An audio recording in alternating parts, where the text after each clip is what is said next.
How's it going, everyone? Twiggy here, back again with another edition of Bruins Recap, and this is going to be a very depressing episode, to say the least. Coming off an extremely disappointing loss, 6-2 to Winnipeg in the season opener. I wasn't exactly optimistic coming into this game for a lot of reasons. Carey Price, 6-0 at TD Garden in this last stretch. I'm pretty sure he's won 6 consecutive games now, 7 consecutive games at TD Garden. Tuukka Rask coming into the game 0-7-3 in his last 10 games at TD Garden against Montreal. And the Bruins in general, I think this was the proper stat. If it's not, I apologize, but I believe it was 1-8-2 in their last 11 games against Montreal at TD Garden. And it's no secret, for the last couple of years, Montreal has absolutely owned Boston. And essentially it started when Montreal eliminated Boston in the playoffs a couple of years back. Montreal realized, hey, we don't need to physically compete with these guys. We just use our speed and our skill, and we beat them on the scoreboard. And that's what's been happening now for the past couple of years. And it continued in this game as well, with a little bit of controversy. Starting off, 2 different lineup changes for Boston. Eunice Kemppainen out for Max Talbot, and Zach Trotman out for Colin Miller. Prior to the game, I figured, okay, taking out Zach Trotman might not be the right call, and I kind of stand by that thought. There is one other defenseman who probably shouldn't have been in, and that was Matt Irwin, who, you know, even before getting into the game, Matt Irwin, who I mentioned in the last video, I thought he looked pretty good in preseason, but defensively he has been an absolute train wreck. You know, he was a -3, and I know plus-minus isn't exactly the greatest stat in the world to truly determine how effective a player is on the ice. But again, he had a horrendous night tonight defensively, gave up way too many gaps, got beat with speed multiple times, just caught flat-footed. He has been horrendous to start the season, and it's already looking like people who you already had in the system, with the exception of Colin Miller, who of course was acquired in the Lucic deal. It looks like people you already had in the system were just a better option, but it's scary to see this defense. Chara, again, he's not a Terminator, he's not an Iron Man, he's 38 years old, he's got maybe 2 or 3 years left max if his body holds up. Dennis Seidenberg, 34 years old, already falling apart as well. Really didn't have a history of injuries until the past couple of seasons, but they are adding up, and they are adding up quickly. Torrey Krug, again, is a top 4 defenseman at best. Adam McQuaid is a top 4 defenseman at best. This team is in gigantic trouble at this point. You need these prospects. You need Trotman, you need Morrow, you need Miller, you need Kevin Miller. You need these guys to progress and turn into not only competent players, but at least 1 or 2 of them need to somehow grow into players that can replace Chara, which is almost a nearly impossible task, and you're seeing it now. And it's not going to help that they are getting absolutely crushed in their first 2 games of the season. It's not going to help with confidence, and it's not going to help them progress. Anyway, getting into the first period, an early power play for Montreal. David Desharnais in front of the net, scores, just chips it in, 1-0 Montreal, and immediately, just immediately, everything on their side from the get-go. A couple of decent efforts from the Bruins, though, in the first period. Torrey Krug ended up hitting a post on a nice wrist shot. Brad Marchand had a great shorthanded effort, stole the puck away from PK Subban. And I'm sorry, some people are calling for a penalty for a slew foot. That was a dive. PK Subban is strong on his skates. He went down way too easily. He's better than that, and I don't hate PK Subban. I respect the hell out of him. He is one of the best defensemen in the NHL. Maybe top 5, maybe top 3. He's better than that diving shit, and I really wish he'd stop. Not just against Boston. I don't care that it was against Boston. Okay, well, maybe I do.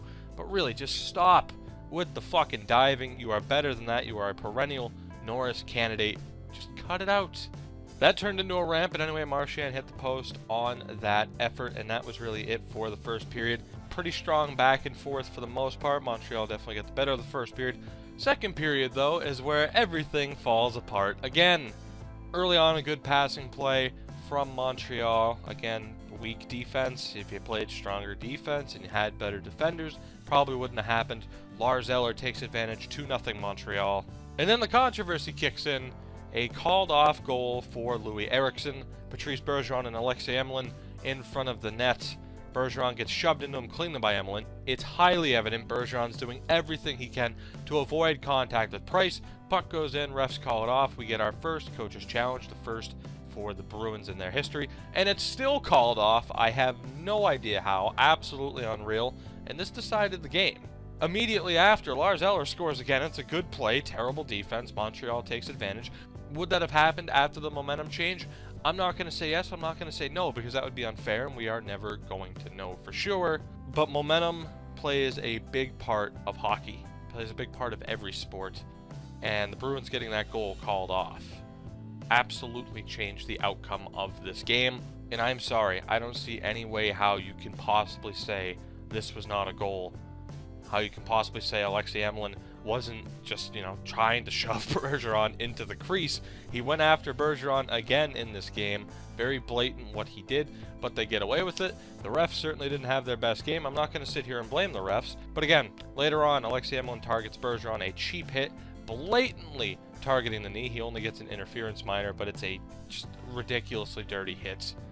You target the knee, it's away from the play, and that's only a minor penalty.